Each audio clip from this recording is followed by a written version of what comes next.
Hello guys, ngayon naman ay magluluto tayo ng tahong.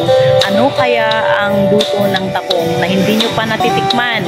So habang nagluluto ako, sabayan ninyo ako at ikikwento ko sa inyo kung paano natin pasasarapin kahit na mga mumurahing pagkain lang. So yan, sundan ninyo ang aking video, tapusin!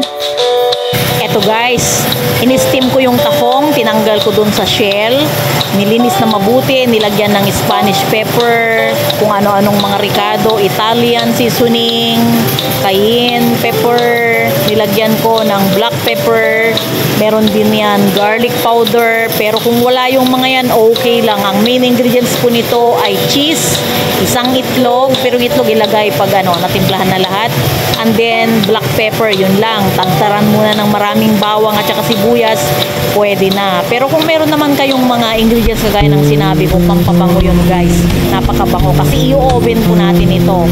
So ilalagay natin sa shell. Actually yung tahong kasi maliliit, kaya gumamit ako ng shell na tinago-tago ko yan nung nag-ulam kami ng ganyan. So ayan, in-oven ko siya ng 230 degrees at 25 to 30 minutes. At ayan, napakabango mga kapatid. Niluluto ko pa lang, amoy na namin.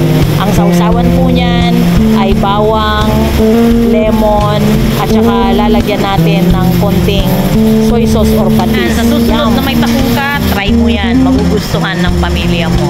Thanks for watching!